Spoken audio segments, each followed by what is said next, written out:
So we are talking about rising food prices. And so what are the foods that are more expensive right now? Well, corn is the big one that everyone was talking about yesterday. The Agriculture Department released a study predicting corn and other crop forecasts for the year, and they thought corn production was going to be down significantly. And corn goes into a lot of other foods that we eat, and it also goes into animal feed. So meat prices are expected to go up, and they've already gone up quite a bit, along with pretty much every other food you eat, fruits and vegetables, other grains, everything. Yeah. And so who is most affected by that? Is it the people who are at the top of the socioeconomic ladder or the ones who are at the bottom? And what cities are most affected by that as well?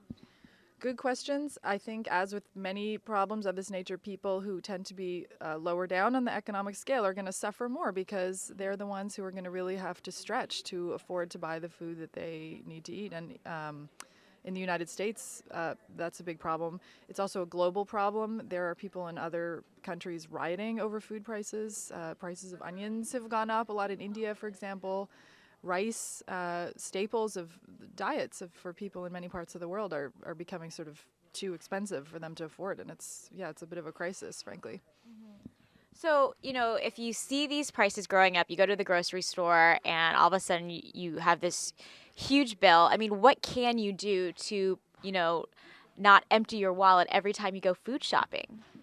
It's a good question. I think the key is to be smarter about it and to be disciplined. So one thing I always want to try to do myself is to make a list before I go and be very clear on what it is I need.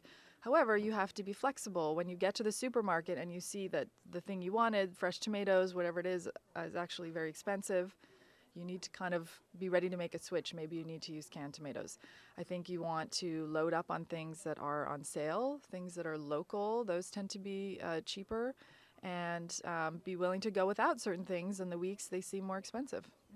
Yeah, I've noticed that a lot of grocery stores these days, they're all online, and you can, if you go to their website, they have all of, what's on sale, the bargains, and they even sometimes will have what's on sale for next week.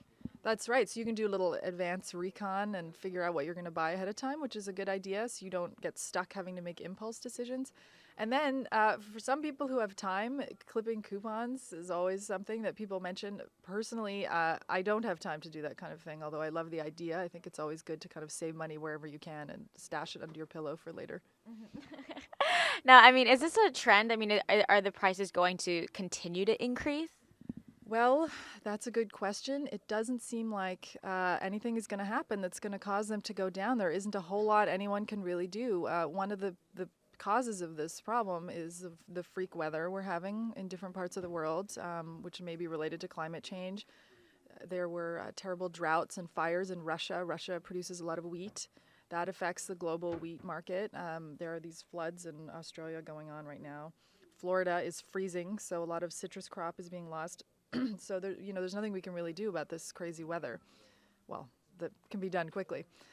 So that's one big problem. And another issue is the fact that the recession is easing. So people are starting to buy certain things now that maybe they were cutting back on for a while.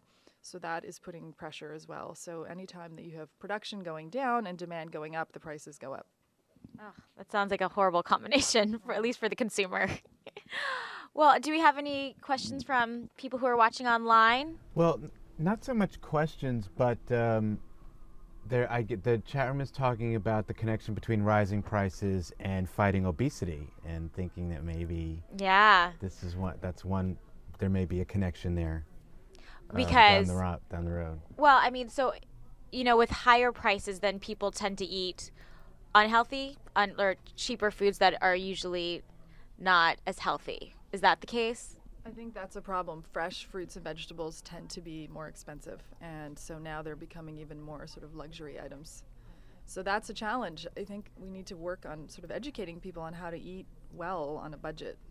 It's something we haven't done so well thus far. But yeah, just because your grocery bill is high doesn't mean that you should go to McDonald's.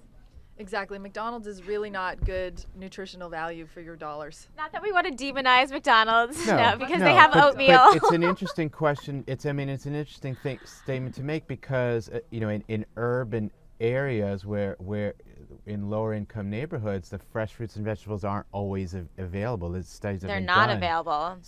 So it's much easier to go to a fast food chain, and this is of course where the obesity problems are in larger cities, are in the lower income neighborhoods. So it's a whole systematic.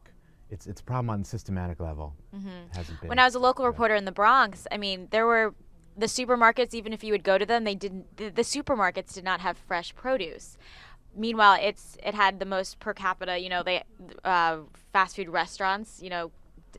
So many in a small place in like the United States. So it's that just tends to happen in the poorer parts of. So if you're a cities. vegetarian like me, is my food budget going to be terribly affected? I think everyone's food budget is going to be affected. You may not notice it necessarily. It might happen gradually. And frankly, I've been noticing prices of things going up already. It's not like this is anything even that new. I mean, things have gotten really, really expensive. A carton of organic milk at my local supermarket is like $6 or something. It's crazy. But I think if you are a vegetarian, you have some advantages in that you don't eat meat. Meat tends to be more expensive. So maybe you'll eat beans, maybe you'll eat eggs. Egg prices seem to have been more stable versus other things. So yes, you have to be creative. Unless you get the cage-free organic eggs, which are about $7. Yeah, that's it. The organic thing, I think a lot of people are going to end up having to throw a bit of that out the window, even though I think it is healthy to eat organically. That type of food tends to Or be start more expensive. a little garden. My friend Sheelah has a small house in Brooklyn here, and she grows tomatoes, potatoes. She has 3 chickens in her backyard, so she's got Wow. eggs. And so she has the room to do that. That's nice. But it's a little tiny. I mean, this is New York City. Her yard is the size of a postage stamp, but she's making the most of it with hanging baskets to grow vegetables, and the chickens really just eat all the grass, so that she doesn't have to cut the grass. Well, thank you, Sheelah, for stopping by and telling us about this. And hopefully the prices will go down and we can talk about something else. Sounds good. Great. Thank you.